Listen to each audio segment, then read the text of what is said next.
always say, I wish Shawano or Gresham School District, I wish they would get to, there are a lot of us who graduated from I'm going to call it the Shawano Gresham School District, like we're back in the day. Mm-hmm. I still have a Shawano Indian shirt too, by the way. Mel and I were talking about that today.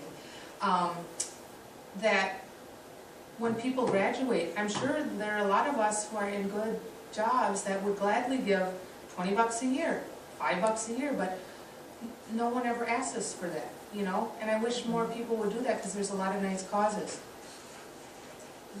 All right, where to find funding?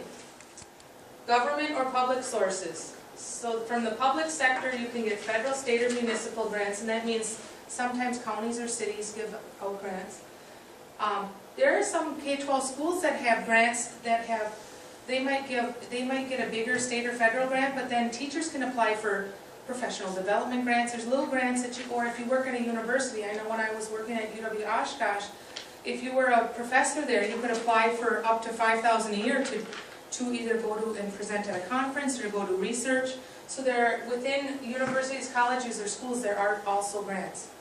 So be looking for those. And when you get inside the university, college, or schools, it depends on the organization, how much or if they have any that's available. Nonprofit sources, foundations, public charities. I have let me see, different nonprofit. I have this sheet is the next one, the Fundraising Methods.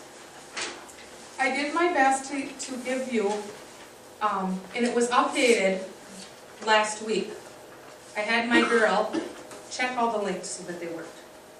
So this is these are updated places that you can go search for funds from government, nonprofit, e-philanthropy ideas, and other resources.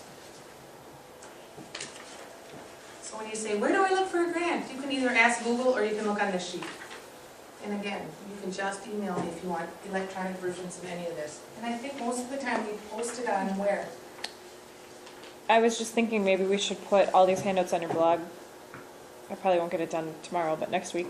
Okay. And then they can have electronic versions of it. I don't know what she does. She just gets stuff out there for me. And we do it free of charge because we do try to be helpful. So no one's going to say swipe for PayPal or whatever you swipe. How do you get individual donors, corporate sponsors, and there's different types of... How many of you have ever used online fundraising?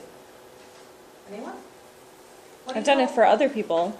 So tell us just one or two things that you've done. You know, actually, I've seen some pretty cool things for online fundraising. There's sometimes when developers make like an app or a widget or a plugin or something that you use virtually, they'll give it away free, but they'll put a little PayPal button and say, if you like this, buy me a cup of coffee. And people will, well, hey, this saved me a lot of time and money. What's $1.50? So I've seen things like that. I saw one that, and I think it's the more creative ones that stand out. One was, buy me, I love guacamole, buy me 3 avocados, and this is how much they cost. And that's, what's a couple bucks? If it really helped you out, people are going to give. But if you make it really catchy and fun, those are the ones I think that people click on and do. I want to know where I can walk and bike more with my dog. Like, if you had an app for that, I totally pay for it. Like, because I get sick of going to the same spots. I know what I pay for, but I'm not a developer. Because clearly I have someone who does all my technology stuff.